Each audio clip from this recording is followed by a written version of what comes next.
This episode of Principal Center Radio is brought to you by the Project-Based Learning Network.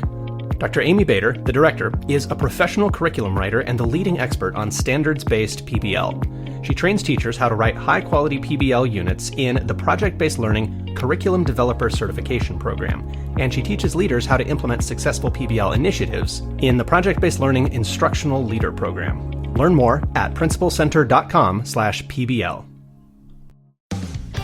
Welcome to Principal Center Radio, helping you build capacity for instructional leadership. Here's your host, Director of the Principal Center, Dr. Justin Bader. Welcome, everyone, to Principal Center Radio. I'm your host, Justin Bader, and I'm honored to welcome to the program Jheri South. Jheri is a passionate advocate for teenagers, young adults, parent-child relationships, and individuals with ADHD. She empowers families, schools, and organizations to grow together, communicate effectively, and build healthier connections. Jheri is an ADHD specialist, teen and parent coach, and the founder of Headspace Hub. Jheri is the mom of 7 neurodivergent kids and has worked as a corporate airline trainer with clients and in public school settings. And as the creator of ADHD Simplified, Jheri is helping individuals change their lives through one-on-one coaching, online learning, and in-person workshops.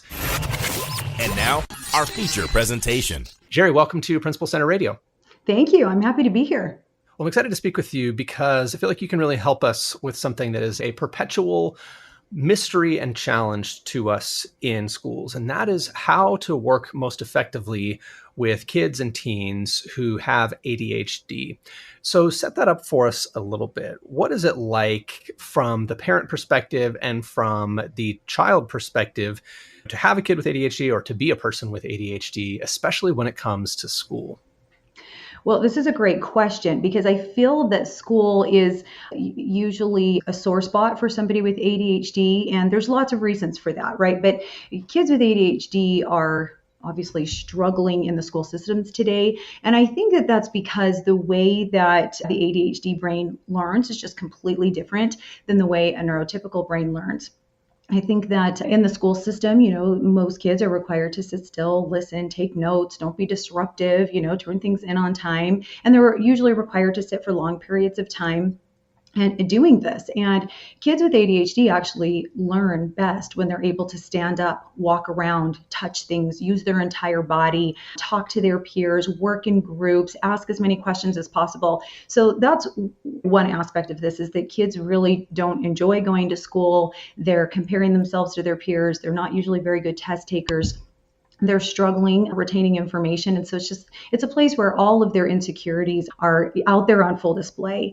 And then on top of that, we have impulsivity. A lot of these kids are also struggling in social situations. I think the research showed that most kids by the age of 10, 80% of them haven't ever been invited to a birthday party. I have clients in elementary school that are going to the playground, bringing money and chips, bribing kids to talk to them, to be their friend. So you have so much going on, but I think one thing that maybe we don't talk about enough, and we're getting away from the stigma of ADHD being a hyperactive disorder, which is, actually only 1/3 of all ADHDers are hyperactive. It's really even more so a disorder of emotional dysregulation.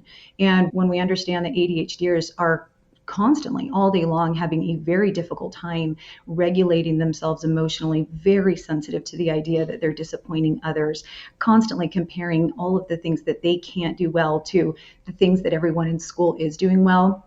It just really compounds this issue that we have of, kids are there to learn and to try to become the best version of themselves. And instead they're there thinking about all the things that they can't do and experiencing a lot of shame in the school system. I was working as a coach already before I started specializing in ADHD and working with teenagers. So I loved what I was doing. I walked away from a career that I loved to help other women as a coach. I was a single mother of 6 children for a long time. And my kids, when they were younger, they were doing great. I did not have hyperactive children. They never emptied out a single cupboard. They never wrote on walls. I could take all of them with me everywhere I went. And then, hormones, puberty, the teen years set in, and it was like everything just went haywire. All of my kids started to struggle, and they were very close in age. My oldest son was suicidal. I really got to the point where I believed I was going to lose him. I was taking him to therapists, counselors, and the best help, for whatever reason, couldn't reach him. And at the same time, I was coaching women, and the women I was working with asked me to do a pilot program for teenagers. And to be honest, and I have so much respect for teachers because I remember thinking, no way, I do not want to work with teens. They're so hard. My son, he doesn't like me at all. Anyway, I did a pilot program and about 10 or 15 kids in that first program and bribed him to come. And it was the first thing that helped him. It was shocking to me that it helped him the way that it did. And that's when I immediately shifted my niche. And around that same time, all of our family was being diagnosed with ADHD. I was eventually diagnosed with ADHD. 5 of my 7 children are on the autism spectrum. 6 of my 7 children have ADHD. And I reached out to specialists. Dr. William Dodson is one of the most brilliant ADHD doctors in the United States. Took a camera crew, went to his home, asked him anything and everything I could, and continued to do that so that I could really become, I call myself an expert. I really wanted to be able to help other parents and give them the help that I was looking for that I couldn't find. And so now this is what I do. I go into schools, I educate administrators and teachers on ADHD and neurodivergence. I work one-on-one with my clients, and I do things like this to have these wonderful conversations with you to bring awareness to what ADHD is and what it isn't and how we can really help these kids thrive. Well, thank you for being here to do that. I appreciate your time. And I appreciate your bringing your story, your personal experience into this while also recognizing some of the things that, that are common experiences, and yet that differ from kind of our popular portrayals. And I think, back in the 90s when large numbers of kids started to be diagnosed and medicated, there was a particular, I would say, type of ADHD that became kind of our mental model of what ADHD looks like, can't sit still, gets put on Ritalin. That's kind of been the story for a couple of decades now. But I'm hearing about more and more people who are diagnosed as adults who have kind of a different set of symptoms. Take us into some of what experts are realizing is the fuller picture of ADHD beyond, just a hyperactive, especially a boy who is medicated. There's a lot more detail to that picture now. Right. And for anyone who doesn't know, because we'll still hear the term ADD a lot, oh, I'm not hyperactive, I have ADD. They really don't use that term anymore. Everything falls under the umbrella of ADHD because that H doesn't just stand for hyperactivity. If you aren't hyperactive, which I mentioned earlier, the majority of ADHDers are not hyperactive. The H stands for hyperarousal. And so this is why so often ADHD was being missed among girls because usually they weren't hyper. It also missed people that were willing to do twice as much work for half the reward. Just a lot of masking going on, or people that had they were very gifted or talented and were able to just kind of blend in and overcome. And that's the thing with ADHD is all we see is what's going on the outside.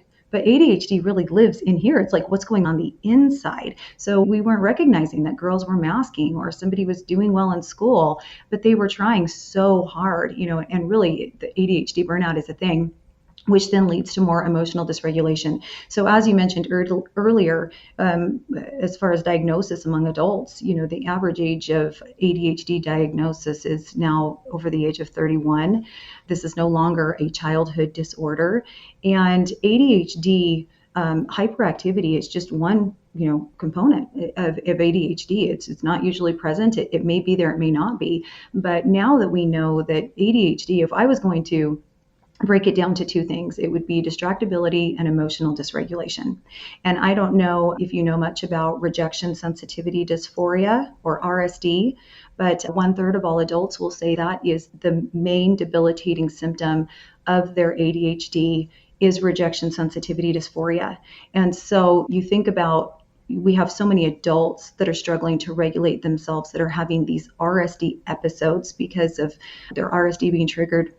And then you look at children who are expected in the school system to be able to regulate themselves. They're 3 years behind when it comes to executive function deficits. So if they're 13, they're really like the age of a 10-year-old. And we're trying to teach them to regulate themselves. Childhood.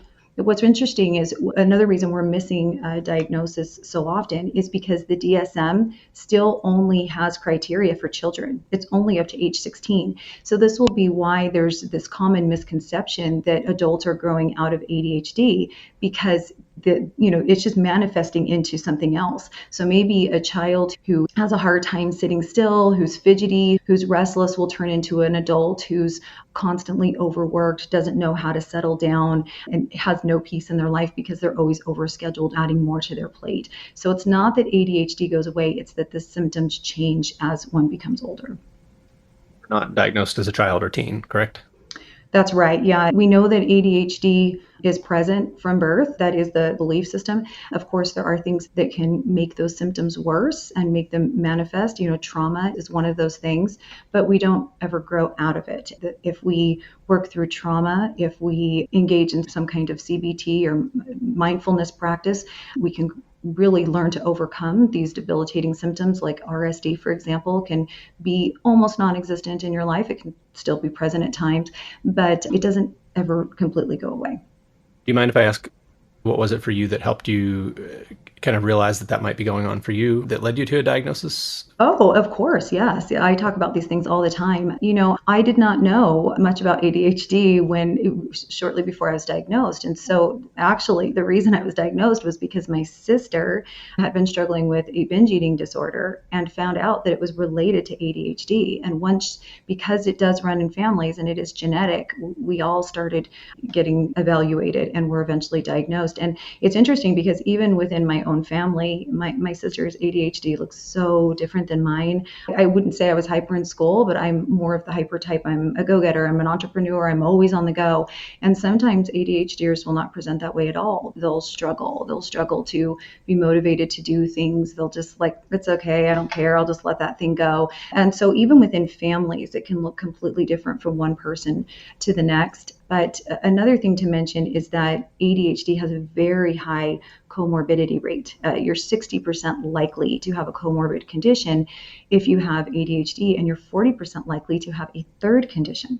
So in the school systems, many times you're not just dealing with ADHD, you're dealing with ADHD and autism, ADHD and OCD, ADHD and ODD, things of that nature. So a lot of those things will overlap, and it becomes, it can be very confusing.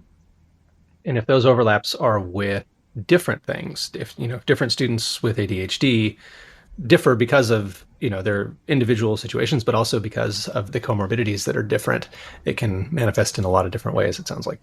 And environmental factors too. When it comes to RSD, for example, RSD is triggered by teasing, constructive criticism, the idea that you failed to meet someone else's expectations or your own.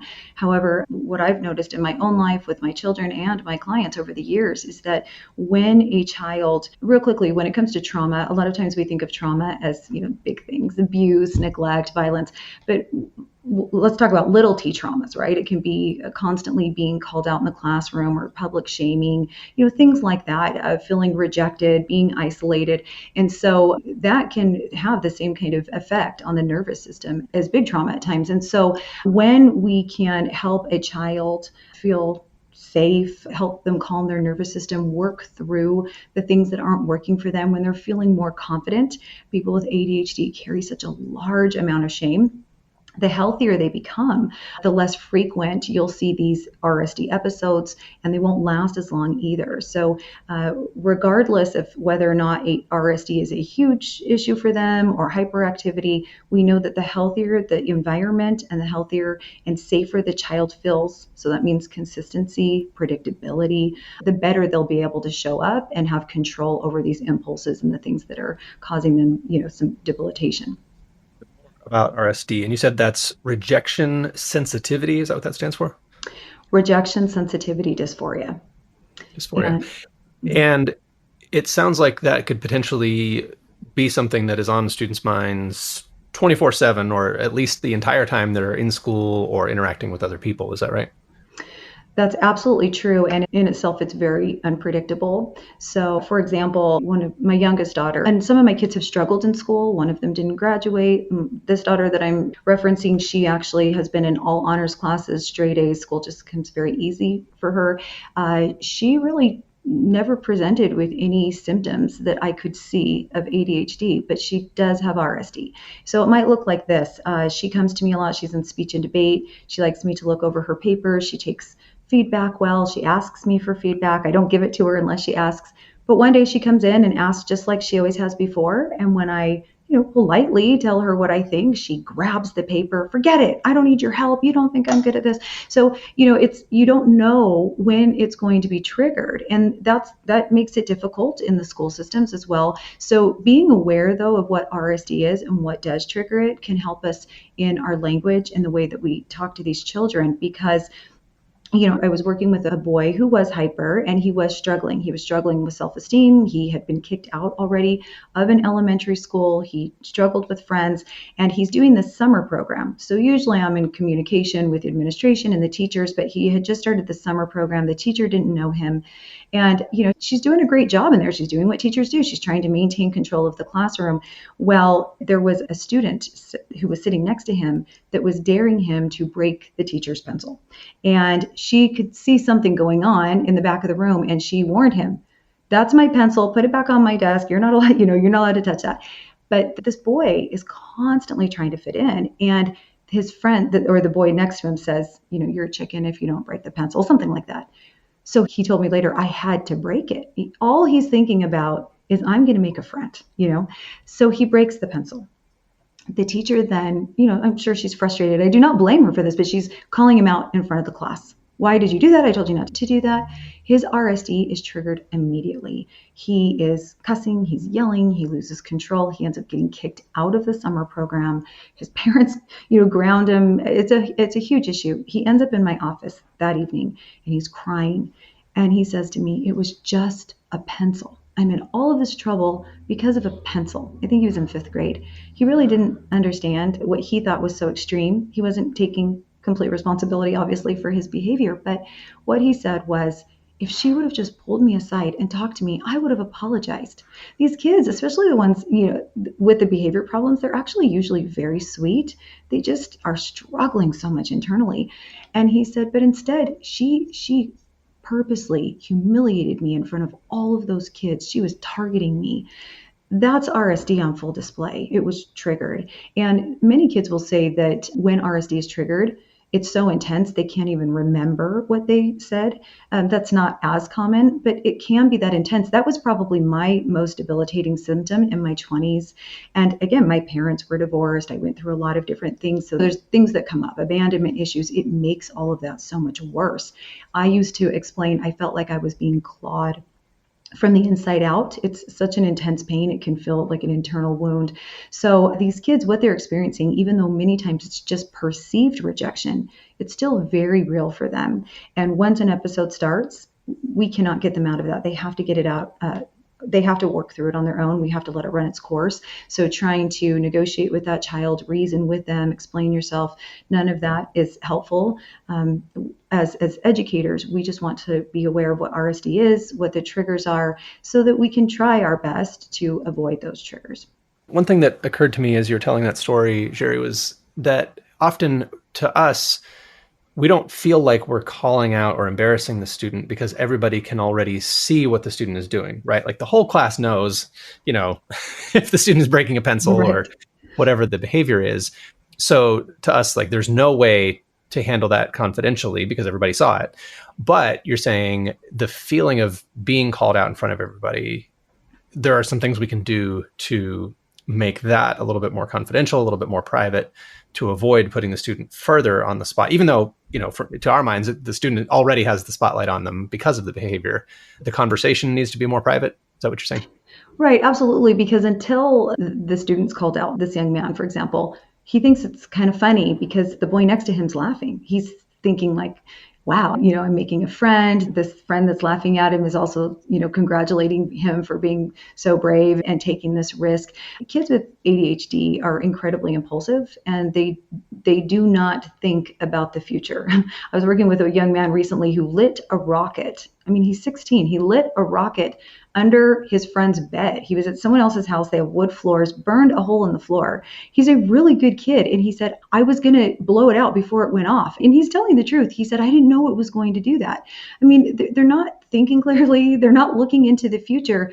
There's two concepts of time, now and not now. And in the present moment, all he cares about is making a friend, impressing this friend, getting an ooh or an ah or a laugh. And so when the teacher calls him out, she's now taken him out of that moment that he's having. And now everyone's turning around. Some people are laughing. Some people are scowling. It's just embarrassing. So RSD is not necessarily always logical. It's not even usually the reality.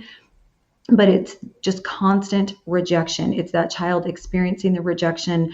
I'm not good enough. You think I'm bad. You want to embarrass me. And so always with someone with ADHD, I mean, there's a difference between tapping the desk and giving a little reminder, saying their name. But if we are going to have a conversation about their behavior, whenever we can, we want to not have that in front of the class. Well, Jheri, I wonder if we could talk about some of the other kind of environmental supports that we put in place. You mentioned executive function earlier, and I've had other guests talk about executive function and some of the kind of organizational strategies and supports that we can put in place to maximally set students up for success rather than just kind of throw them to the wolves in the school environment and say, what do you mean you don't have a pencil? You know, all of the... and yet I feel like there's a tension between providing supports and the accountability that we know ultimately is necessary for students to develop independence. So, you know, rather than, you know, kind of, as I said, throw students to the wolves and just say, hey, what's wrong with you? Why don't you have a pencil? In your mind, what is the best way for schools to think about that issue of responsibility versus scaffolding and support? Because, you know, at the end of the day, we want our students to succeed, even if they need a little bit extra from us in terms of support. It's a great question, because we definitely don't want to lower the bar, right? You know, I mean, it's like we want to think about it as like we're building a ramp to help them get there. So we expect growth, but we want to do that. We want to give students like a flexible pathway to get there. So that might mean alternative assignments. It might mean, you know, more time, taking more breaks, breaking things into chunks. You know, I think that what I see, which is usually the biggest problem for kids with ADHD, is just inflexibility. You know, when we can be more flexible with these children, then we're really creating an environment for growth. And the other thing we want to remember is that kids with ADHD are in constant panic mode internally. You know, we hear of fight, flight, freeze, and we say fawn a lot, but I actually say fib, because these kids, they'll lie for self-preservation. They are panicking when they're getting called on. There's a lot of stress in the learning environment because they, you know, I think to have self-confidence, we really have to show up consistently all the time. We have to trust ourselves to be able to follow through, get things done. People can count on us. And people with ADHD don't know that about themselves. They don't know why sometimes they can turn their brain on and get engaged and other times they cannot. And if they don't trust themselves to show up that way, it's very difficult when they know that their teachers do. And I think that this might be helpful for you. We'll get back to finishing the answer to this question, but we really want to understand the difference between what engages a neurotypical brain versus what engages a neurodivergent brain. So for someone who's neurotypical, they can get their brain engaged just because something's important or there will be a reward at the end. That is utterly useless for someone with ADHD. So we actually have an acronym to help us remember the 5 things that get the ADHD brain engaged, and that's novelty, interest, challenge or competition, urgency, or passion. One of those 5 things has to be engaged for their brain to be able to become motivated. And usually, if they can get engaged and stay engaged, they can hyperfocus and get things done twice as fast. So it's not that there's an intelligence problem, there's not a creativity problem. It's a problem of being able to get the brain started. So when we understand that, so for example, when we talk about like maybe rigidity in the schools, this is the assignment, it has to be done this way. I see that a lot. You might have a child who you've given them a writing assignment and they aren't interested at all in the topic. They just can't get themselves started. They start writing it at like 10 o'clock the night before it's due, probably don't get a very good grade. If there's flexibility, if there's an idea of what you want to accomplish, but the child is allowed to bring you a couple suggestions of things they would like to write on, as long as it falls under that umbrella, that's going to be the difference between an A+ paper and a D- paper. So just understanding the way that children with ADHD learn. Another thing that I think would be helpful, I know I haven't given you specifics that you can do in the classroom yet, but I think that this is going to be helpful for teachers to understand, is that ADHDers often know the what, you know, but they're not sure the why or the how. So if they're learning about something, they can tell you the facts, but they don't understand the big picture. So for example, let's say you're learning about, you know, the solar system. They might be able to name every planet in the solar system. They might even be able to give you some like cool trivia about each one. But then when you ask them a deeper question, like maybe how does the solar system work, or how far away is the sun, something like that, they'll completely freeze. And they do this because, first of all, ADHD affects working memory, but also the integration of concepts. And so what that means is that the brain stores the facts, but struggles to connect them to a meaningful whole. And this is why allowing children to have notes for a test is incredibly helpful, because they really could study for several hours the night before, or even an hour the night before. And then the next day, they don't have access to the information. So just really understanding that, I think things that could be helpful is teaching concepts first, not just using facts, using a lot of visuals. Kids with ADHD are very emotional, so their memories are attached to the way that they were feeling. If there's not a heavy emotion attached to something, they usually won't remember it. So stories, visuals, analogies, something that gets their brain and they're feeling something when they're learning is incredibly helpful for them to be able to reference that. Asking students to explain things in their own words so you can see where they're not being able to connect the dots. And I also think it's important to know that because ADHDers are such visual learners, if you're asking them to do something, show them. This was an A+ project last year.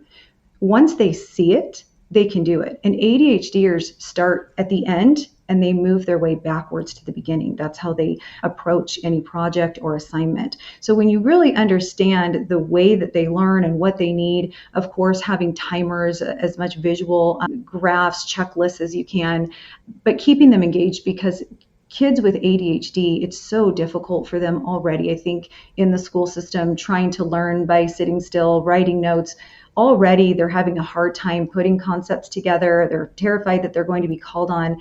Their brain is so burnt out. And then on top of that, then trying to process what they're learning.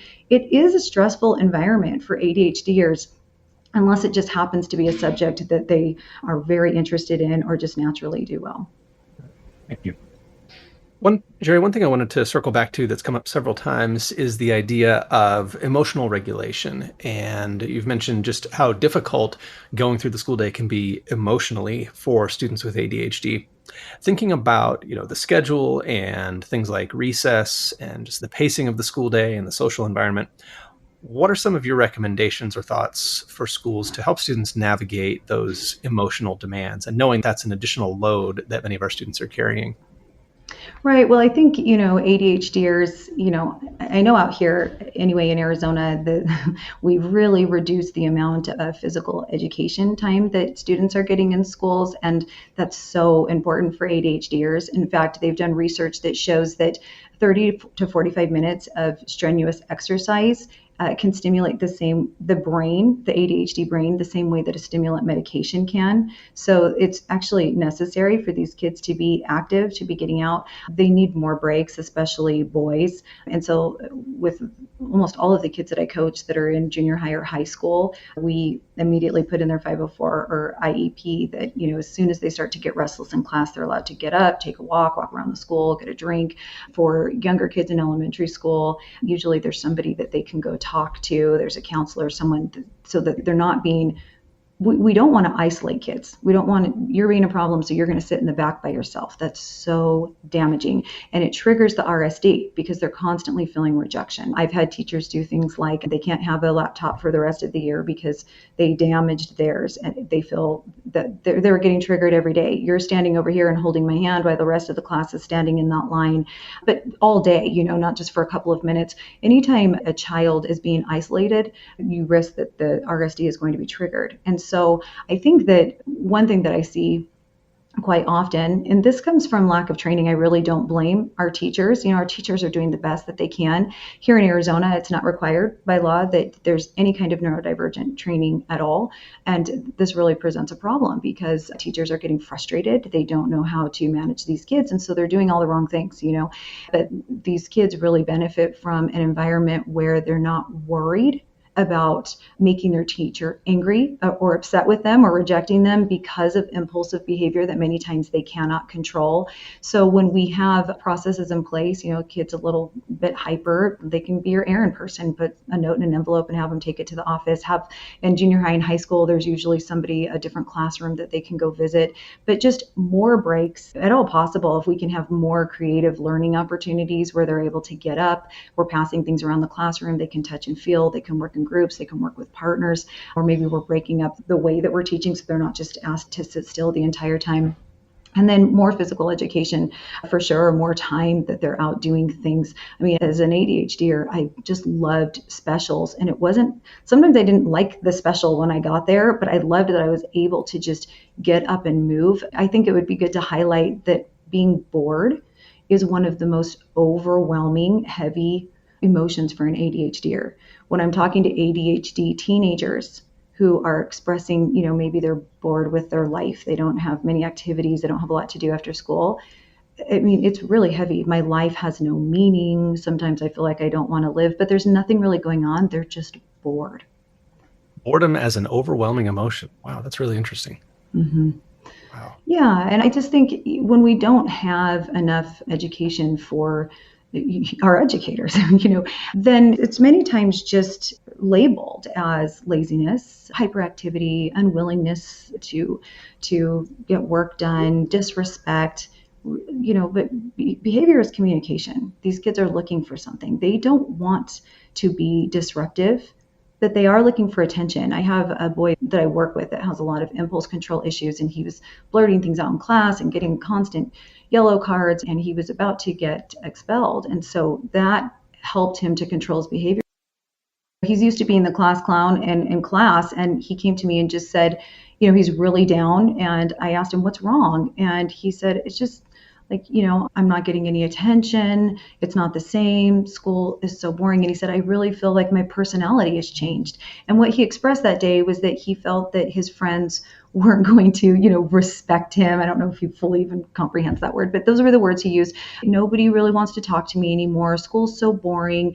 People are going to look at me differently. I'm not going to be popular anymore. So his self-identity was really attached to being the class clown. And it's really frustrating for teachers, of course, but ADHDers are dopamine chasers, and he is bored out of his mind. He is very funny. He is popular. And so that was the only thing he was getting out of school. He doesn't get good grades. He's constantly in trouble. The only thing that school is providing for him right now, really in his mind, is that people laugh at him. And that helps him with his self-esteem because he's always in trouble. He's very impulsive. He's grounded a lot at home. He's often making choices that are creating a lot of disappointment from the people in his life. And so school has been an outlet with his friends where he can get the attention he's looking for to feel good about himself. And that is a completely different way of looking at a hyperactive boy that's constantly making sounds and being disruptive. So I think that when we have a better understanding I think that teachers would be very surprised. I work with a lot of hyperactive boys. They're in my office in 8th and 9th grade crying sometimes, not all the time, not all the boys are crying, but experiencing a large amount of shame, saying things like, I wish I could control myself when I get mad, but I just can't. What you're saying, again, ADHD lives in the brain. What you're seeing on the outside is not a full picture of what's debilitating about ADHD. There's a lot here that we're getting into, and I wish we could keep talking for hours because I think there's so much here that's valuable, but I know you have a lot on your website. You do speaking and training and courses and coaching. Jheri, if people want to learn more about your work and find the various places that you publish content online, where's the best place for them to start? Well, if you go to my website, jherisouth.com, I have free materials there. There's actually an ADHD test. If you think you might have ADHD or someone you can take the test for free. I have a free webinar on RSD to understand how it works and how to overcome it, the symptoms of RSD. And then I do offer a very affordable ADHD course. And in that course, I sit down with Dr. Dodson. There's a 4-hour interview that's broken up in there. So it talks about whether you're medication or anti-medication. It talks about those things. It talks about RSD. It talks about estrogen. I even included the modules in there that I use when I go into the classrooms and I work with teachers and administrators on ADHD with kids. And also the mind management course is in there as well, which is the tools that I use with my kids who have ADHD. So it's all there, and then also you can contact me from the website and set up a consult if you're interested in any kind of coaching. Jheri South, thank you so much for joining me on Principal Center Radio. It's been a pleasure. Thank you. Thanks for listening to Principal Center Radio. For more great episodes, subscribe on our website at principalcenter.com/radio.